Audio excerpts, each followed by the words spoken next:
Hello everyone, welcome to YouTube channel RPSC bio academy. हम जो unit discuss कर रहे थे वो थी डेवलपमेंटल बायोलॉजी।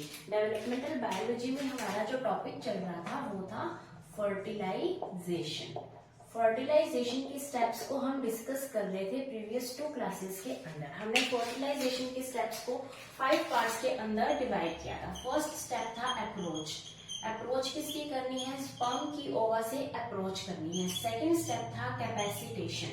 किसका कैपेसिटेशन होगा? स्पर्म का कैपेसिटेशन होगा। कहाँ होगा? फीमेल रिप्रोडक्टिव ट्रैक्ट के अंदर।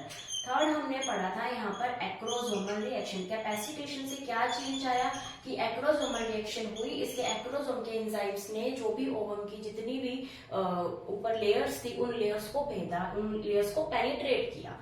फिर हमने फोर्थ देखा था कॉर्टिकल रिएक्शन। और कॉर्टिकल रिएक्शन को हमने जो है 3 पार्ट्स के अंदर डिवाइड किया था। सबसे पहले हमने बनाया था फर्टिलाइजेशन कोन, ये हमने पढ़ लिया था। फर्टिलाइजेशन कोन का बनना जिससे कि स्पर्म ओवम को अपनी तरफ अट्रैक्ट करता है। फिर हमने देखा था फर्टिलाइजेशन मेम्ब्रेन का बनना। फिर हमने क्या देखा था? फर्टिलाइजेशन मेम्ब्रेन का बनना। और फिर हमने यहाँ पर देखा था कि क्या होता है यहाँ पर थर्ड स्टेप के अंदर यहाँ पर मेटाबॉलिक एक्टिविटीज जो थी वो थी। मेटाबॉलिक एक्टिविटीज क्या होती हैं? जब ओवम का एक्टिवेशन हो जाता है उस टाइम पर। और जो हमारा लास्ट स्टेप था वो था एम्फीमिक्सिस, यानी मेल एंड फीमेल प्रोन्यूक्लियाई का आपस में फ्यूजन क्या होता है। ठीक है, तो इसके अंदर हम जो लास्ट 2 क्लासेस में पढ़ चुके हैं, हमने अप्रोच देख ली, हमने कैपेसिटेशन देख लिया, हमने एक्रोसोमल रिएक्शन देख ली, कॉर्टिकल रिएक्शन में हमने फर्टिलाइजेशन कोन देख लिया, फर्टिलाइजेशन मेम्ब्रेन देख ली। आज जो हमने डिस्कस करना है वो करना है मेटाबॉलिक रिएक्शंस देखनी है हमने। और उसके अलावा जो भी चेंजेस होने वाले हैं उसके अलावा एम्फीमिक्सिस कैसे होता है। ठीक है, तो अभी हम जो है स्टार्ट करने वाले हैं मेटाबॉलिक रिएक्शंस कौन कौन सी होती हैं।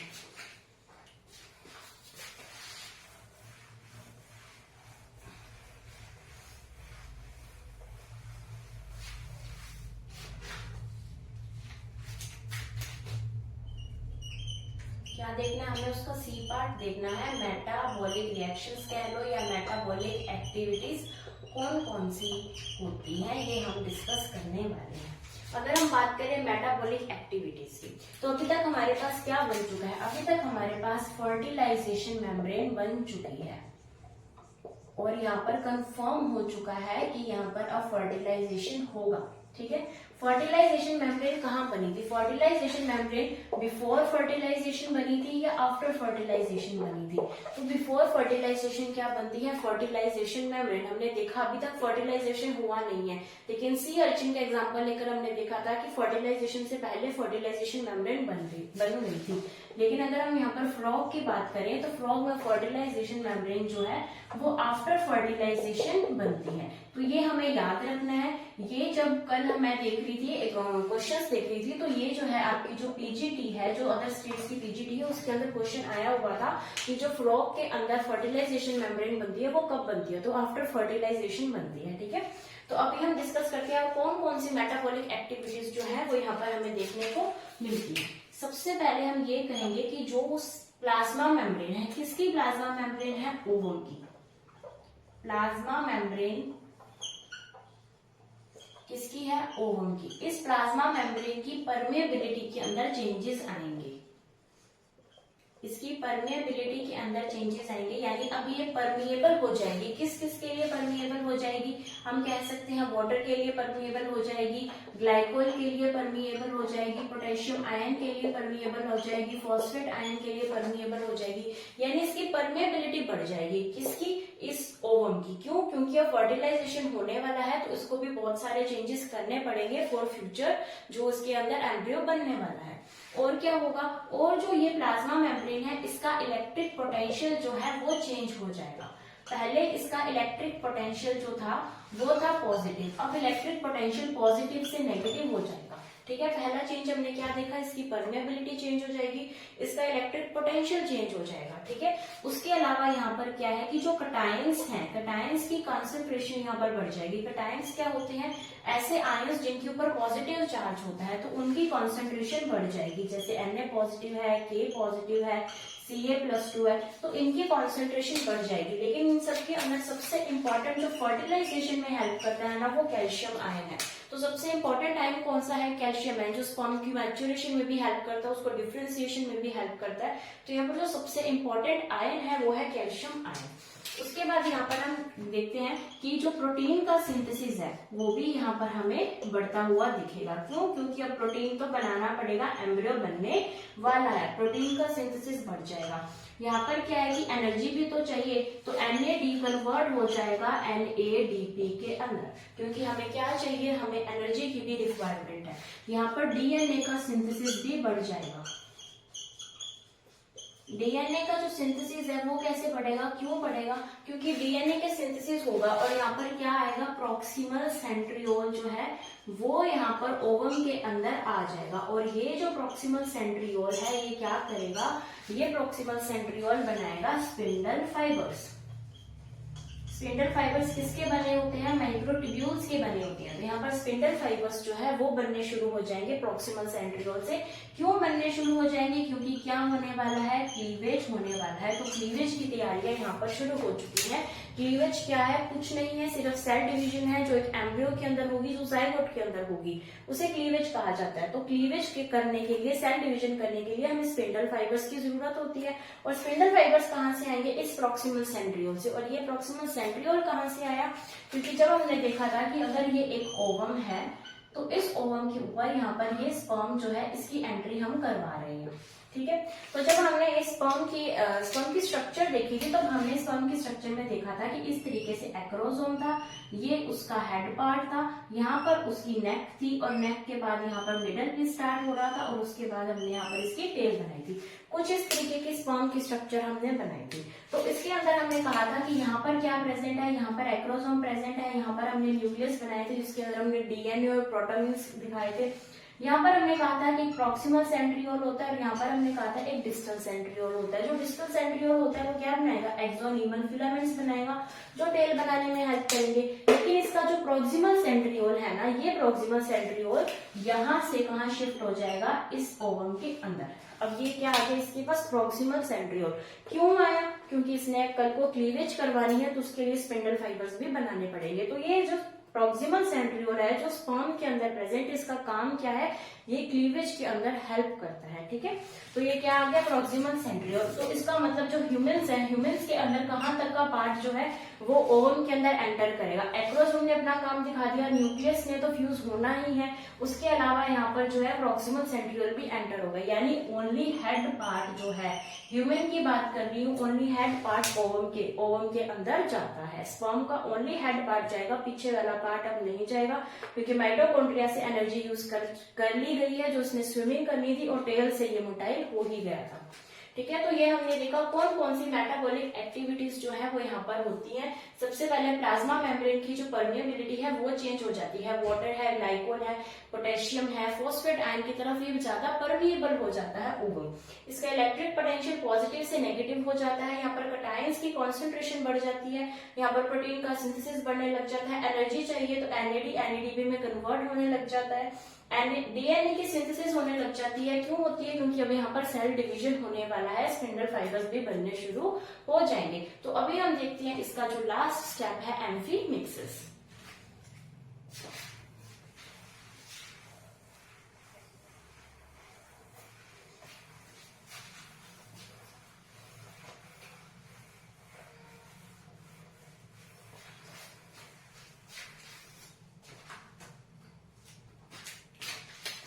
अभी हम इसका लास्ट स्टेप देख रहे हैं, एम्फीमिक्सिस। एम्फीमिक्सिस क्या है? एम्फीमिक्सिस है फ्यूजन। सिंपल ये एक फ्यूजन है, किसका, मेल एंड फीमेल प्रोन्यूक्लियाई का फ्यूजन क्या कहलाता है, एम्फीमिक्सिस कहलाता है, ठीक है। तो अब हम यहाँ पर एम्फीमिक्सिस की प्रोसेस को समझेंगे सी अर्चिन का एग्जांपल लेकर। सी अर्चिन कौन है? सी अर्चिन है एकाइनस, एकाइनोडर्मेटा का एक मेंबर है सी अर्चिन जिसका नाम है एकाइनस, जिसे और क्या बोला जाता है, एरिस्टोटल्स लैंटर्न बोला जाता है। और इसका एग्जांपल ये क्यों ले रहे हैं, क्योंकि सबसे ज्यादा स्टडी इस सी अर्चिन के ऊपर ही हुई है, ठीक है। तो हम एग्जांपल किसका ले रहे हैं, सी अर्चिन का एग्जांपल ले रहे हैं। तो हम यहाँ पर बना रहे हैं एक ओवम। यहाँ पर हमने क्या बनाया है, एक ओवम बनाया है। ठीक है, ये एक ओवम बनाया है। अब जो स्पर्म है, सी अर्चिन के अंदर क्या होता है कि सिर्फ टेल जो है वो ही नहीं जाती, सिर्फ टेल ही इस ओवम के अंदर एंटर नहीं करेगी, बाकी जो स्पर्म है वो इसके अंदर एंटर कर जाएगा। ठीक है, अब यहाँ पर ये जैसे अगर हम इसको एक स्पर्म की तरह देखें तो इस स्पर्म के अंदर ये इसका न्यूक्लियस है और ये क्या है, इसका प्रॉक्सिमल सेंट्रियोल। तो ये क्या है, प्रॉक्सिमल सेंट्रियोल है और ये क्या है, इसका न्यूक्लियस है। और ये है क्या, ये है स्पर्म। तो स्पर्म की अब एंट्री होती है इसके अंदर, इस ओवम के अंदर स्पर्म की एंट्री होती है। तो स्पर्म अब आएगा, इस तरीके से इसकी एंट्री हो जाएगी, टेल पार्ट इसका बाहर रह जाएगा और बाकी सारा पार्ट इसके अंदर आ जाएगा। तो ये प्रॉक्सिमल सेंट्रियोल ऊपर की साइड है, न्यूक्लियस नीचे की साइड है। तो ये जो है स्पर्म के अंदर एंटर कर चुका है। इस स्पर्म का, ये स्पर्म इसके अंदर एंटर करते ही यहाँ पर क्या प्रेजेंट है, यहाँ पर जो हमारा सेकेंडरी oocyte प्रेजेंट था, जो ग्राफियन फॉलिकल जिसको हमने कहा था, उसकी सेकेंड मियोटिक डिवीजन कंप्लीट हो जाएगी। हमने क्या कहा था कि जो सेकेंडरी मियोटिक डिवीजन है oogenesis के अंदर वो कब होगी, जब हमें स्पर्म की एंट्री मिल जाएगी। जैसे ही स्पर्म की एंट्री होगी, सेकेंडरी डिवीजन जो है इसकी कंप्लीट हो जाएगी और इस सेकेंडरी ओवम के पास जो है इस तरीके की सेल्स बन जाएंगी। इन्हें बोला जाता है कैरियोमियर्स। क्या बोलेंगे इनको, कैरियोमियर्स। कैरियोमियर्स कब बनते हैं, जब इसकी सेकेंडरी जो डिवीजन है, सेकेंडरी मियोटिक डिवीजन जो है वो कंप्लीट हो जाती है। तो अब इस सेकेंडरी oocyte के पास क्या बन जाएंगे, कैरियोमियर्स बन जाएंगे। अब हम इसको ओवम ही कह सकते हैं क्योंकि सेकेंडरी oocyte जो है वो अब खत्म हो चुका है और यहाँ पर अब हमारे पास ओवम बन चुका है क्योंकि सेकेंड मियोटिक डिवीजन यहाँ पर कंप्लीट हो चुकी है। अब ये जो है ये ओवम है और ये हमारा जो है स्पर्म का हेड पार्ट। तो अब ये क्या होगा, ये अब 180 डिग्री कर जाएगा रोटेट। 180 डिग्री रोटेट करने पर क्या हो जाएगा, न्यूक्लियस इसका यहाँ पर आ जाएगा और जो प्रॉक्सिमल सेंट्रियोल है इसका वो यहाँ पर आ जाएगा। ठीक है, और यहाँ पर क्या होगा, यहाँ पर ये होगा कि ये जो कैरियोमियर्स हैं ये फ्यूज करके इसको कंप्लीटली एक क्या बना देंगे, ओवम बना देंगे। ठीक है, ये मतलब कंप्लीट, वैसे तो ये पूरा ही ओवम है तो हम इसको कह सकते हैं कि ये एक एग बना देंगे, या फिर हम इसको अगर और प्रिसाइजली कहें तो हम कह सकते हैं ये क्या बन गया, फीमेल प्रोन्यूक्लियाई बन गया। क्या बन गया, ये फीमेल प्रोन्यूक्लियाई बन गया। और ये हमारे पास अब क्या बन जाएगा, मेल प्रोन्यूक्लियाई। वो फीमेल का प्रोन्यूक्लियाई है और ये मेल का प्रोन्यूक्लियाई है। ठीक है, तो अब ये फीमेल का प्रोन्यूक्लियाई और मेल का प्रोन्यूक्लियाई एक दूसरे की तरफ क्या करेंगे, एक दूसरे की तरफ चलेंगे और यहाँ पर इन दोनों का फ्यूजन हो जाएगा और यहाँ पर क्या बन जाएगा, जायगोट बन जाएगा।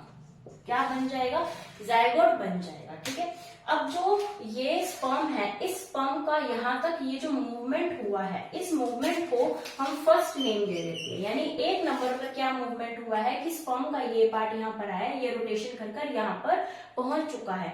उसके बाद सेकेंड मूवमेंट यहाँ पर क्या हुई है कि यहाँ से ओवम आया, सॉरी यहाँ से जो इसका फीमेल प्रोन्यूक्लियाई आया है, यहाँ से मेल प्रोन्यूक्लियाई आया है। तो सेकेंड मूवमेंट हमारी यहाँ पर होगी कि ये दोनों का मूवमेंट हुआ है और फ्यूजन हुआ है। और थर्ड मूवमेंट यहाँ पर होगी कि इस जाइगोट में क्या होगा, इस जाइगोट में अब क्लीवेज होगा। तो थर्ड मूवमेंट यहाँ पर और हो जाएगी। तो यहाँ पर टोटल कितनी मूवमेंट्स हमें देखने को मिल रही है, 3 मूवमेंट्स देखने को मिल रही है। पहली मूवमेंट जो है, जो स्पर्म का रोटेशन होना और इस तक पहुंचना, तो इसे बोला जाता है पेनिट्रेशन पाथवे।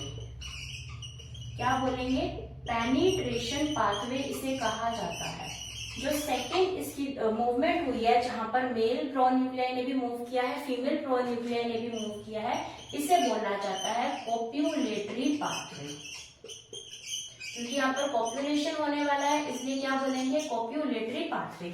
और फिर जाइगोट से यहाँ पर एम्ब्रियो बनेगा तो क्या होगा, क्लीवेज होगी। तो जो थर्ड मूवमेंट होगी उसे बोला जाता है क्लीवेज पाथवे। उसे क्या बोलेंगे, क्लीवेज पाथवे कहा जाएगा। ठीक है, तो ये हमारा क्या हुआ, फ्यूजन हो गया, मेल एंड फीमेल प्रोन्यूक्लियाई का फ्यूजन हो गया एम्फीमिक्सिस हमने देख लिया, किसके अंदर, सी अर्चिन के अंदर, जिसमें सिर्फ और सिर्फ टेल अंदर नहीं जाती। और अगर हम ह्यूमंस की बात करें तो ह्यूमंस के अंदर ओनली हेड पार्ट जो है वो अंदर जाता है और यहाँ पर सिंपल फ्यूजन हो जाती है। और सी अर्चिन के अंदर ये पहले रोटेट करेगा, पेनिट्रेशन पाथवे करेगा, उसके बाद यहाँ पर कॉप्यूलेशन होगा तो कॉप्यूलेटरी पाथवे होगा, फिर उसके अंदर उसमें क्लीवेज देखने को मिलेगी तो क्लीवेज पाथवे हमें देखने को मिलेगा। तो इसके साथ ही हमारा जो फर्टिलाइजेशन के जो प्रोसेसेस थे, सॉरी जो स्टेप्स थे 5 के 5, वो सारे स्टेप्स कंप्लीट होते हैं। इसके बाद जो हमारा टॉपिक आएगा वो आएगा कि इस फर्टिलाइजेशन का क्या सिग्निफिकेंस है। तो इस फर्टिलाइजेशन को अगर हम ओरली सिग्निफिकेंस इसका देखें तो यही है कि male and female pronuclei जो है वो दोनों फ्यूज हो जाते हैं। फ्यूज हो जाएंगे तो यहाँ पर हमें जेनेटिक वेरिएशंस देखने को मिलेंगी। यहाँ पर हमें जो चेंजेस हुए हैं हम उनको भी सिग्निफिकेंस में ले सकते हैं कि यहाँ पर हमें क्लीवेज का पाथवे दिखाई देगा, कैसे क्लीवेज होता है। तो वो जो क्वेश्चन है अगर वहां से क्वेश्चन आता है तो वो बहुत ही सिंपल वे में आएगा, तो उसको इतना डिस्कस करने की जरूरत नहीं है। उससे ज्यादा इंपॉर्टेंट है कि फर्टिलाइजेशन में कौन कौन से एरर्स आते हैं हम उनको डिस्कस करें, क्योंकि फर्टिलाइजेशन हमने पूरा समझ लिया है। तो अगर इसका सिग्निफिकेंस हमें पूछा जाएगा तो हम बता देंगे। सिग्निफिकेंस का मतलब है कि फर्टिलाइजेशन के क्या रिजल्ट रहे। तो मेनली जो रिजल्ट है इसके अंदर जो भी पॉइंट्स जो मेन है उसी से ही क्वेश्चन पूछा जाएगा। तो हमने पूरा फर्टिलाइजेशन ही पढ़ लिया है, तो मेरे ख्याल से कोई चीज रह नहीं गई है जो हमारे सिग्निफिकेंस से बाहर चली जाएगी। ठीक है, तो अभी हम पढ़ते हैं कि इस फर्टिलाइजेशन के होने में एरर्स कौन कौन से आते हैं।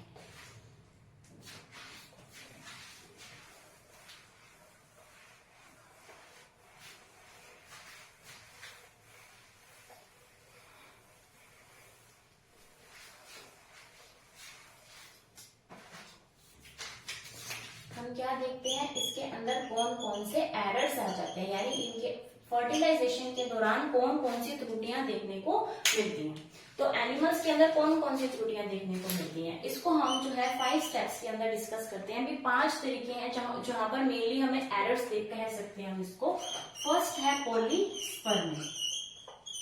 पॉलीस्पर्मी का क्या मतलब है, हम यही कहते हैं कि 1 ओवम एंड 1 स्पर्म जो है वो आपस में फ्यूज करते हैं और फर्टिलाइजेशन कहा जाता है। लेकिन यहाँ पर स्पर्म जो है वो एक ना होकर एक से ज्यादा हो जाते हैं, यानी स्पर्म जो है वो मोर देन 1 हो जाए। जब एक से ज्यादा स्पर्म आ जाए और वो ओवम के साथ फ्यूज हो जाए, ठीक है, तो उसे बोला जाता है पॉलीस्पर्मी। और इस पॉलीस्पर्मी को रोकने के लिए ही क्या बनती है, फर्टिलाइजेशन मेम्ब्रेन बनती है। ठीक है, और हमारे अंदर ZP3 रिसेप्टर्स जो होते हैं वो प्रेजेंट होते हैं जोना पेल्यूसिडा के ऊपर। तो ये जोना पेल्यूसिडा है, इसके ऊपर हम डिस्कस कर चुके हैं। इस तरीके से ZP3 रिसेप्टर्स होते हैं और ये जो ZP3 रिसेप्टर्स हैं ये क्या हो जाते हैं, ये हो जाते हैं डिस्ट्रॉय, जिसकी वजह से क्या हो जाती है, ये जो जोना पेल्यूसिडा है इसकी स्ट्रक्चर चेंज हो जाती है और पॉलीस्पर्मी नहीं हो पाती। तो अगर इस चीज में कोई भी चेंज आ जाए, इस चीज में कोई खराबी आ जाए तो क्या हो जाएगा, पॉलीस्पर्मी हो जाएगी। ठीक है, उसके अलावा हम कह सकते हैं कि यहाँ पर क्या होगा, पॉलीएंड्री। अब पॉलीस्पर्मी और पॉलीएंड्री के अंदर क्या डिफरेंस है, यहाँ पर क्या होगा कि यहाँ पर जो मेल न्यूक्लियाई है, मेल प्रो न्यूक्लियाई हम कह सकते हैं, मेल प्रो न्यूक्लियाई जो है वो एक से ज्यादा हो जाएंगे। यहाँ पर स्पर्म था एक से ज्यादा, यानी यहाँ पर जो बात हो रही थी वो ओवम में पहुंचने से पहले की बात हो रही थी। यहाँ पर ओवम के अंदर अभी हमने एम्फीमिक्सिस देखा है, वहां पर हमने 1 मेल प्रो न्यूक्लियाई देखा, लेकिन वहां पर एक ना होकर एक से ज्यादा, और यहाँ पर फीमेल न्यूक्लियाई भी एक होगा, यानी एक फीमेल प्रो न्यूक्लियाई। ठीक है, एक फीमेल प्रो न्यूक्लियाई के साथ एक से ज्यादा मेल प्रो न्यूक्लियाई अगर फ्यूज हो जाए तो उसे क्या बोला जाता है, पॉलीएंड्री कहा जाता है। उसके बाद थर्ड आएगा पॉलीगाइनी। तो पॉलीगाइनी जो है वो इसका जस्ट अपोजिट है। कैसे, क्योंकि यहाँ पर जो फीमेल प्रो न्यूक्लियाई है वो ज्यादा होंगे, वो एक से ज्यादा होंगे, प्लस 1 क्या होगा, मेल प्रो न्यूक्लियाई। यहाँ पर मेल प्रो न्यूक्लियाई 1 होगा, फीमेल प्रो न्यूक्लियाई एक से ज्यादा होंगे, तो इसे हमने क्या कहा, पॉलीगाइनी कहा। और कौन सा एरर हो सकता है, और हो सकता है गाइनोजेनेसिस। गाइनोजेनेसिस के अंदर क्या होता है कि जो मेल प्रो न्यूक्लियाई है वो इनएक्टिव हो जाता है। मेल प्रोन्यूक्लियाई का इनएक्टिव होना क्या कहलाता है, गायनोजेनेसिस। और वहीं अगर फीमेल प्रोन्यूक्लियाई इनएक्टिव हो जाए, फीमेल प्रोन्यूक्लियाई इनएक्टिव हो जाए तो इसका जो नेम है वो क्या हो जाएगा, एंड्रोजेनेसिस।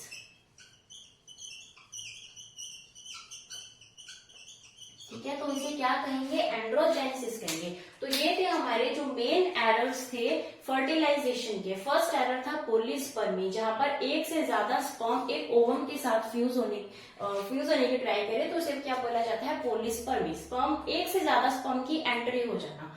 पॉलीएंड्री क्या है कि मेल प्रोन्यूक्लियाई जो हमने अभी एम्फीमिक्सिस में देखा था वो एक से ज्यादा हो जाए, लेकिन फीमेल प्रोन्यूक्लियाई एक ही रहे, तो इसे क्या बोला जाएगा, पॉलीएंड्री।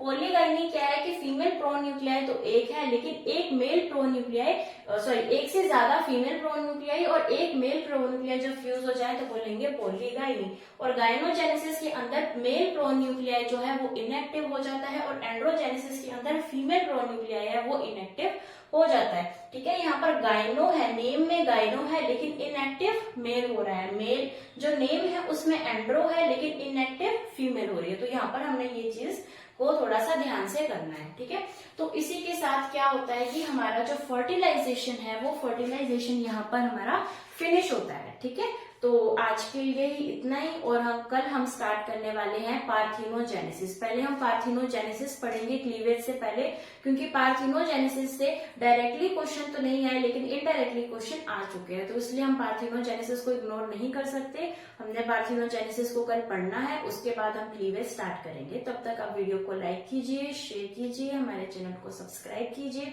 Thank you.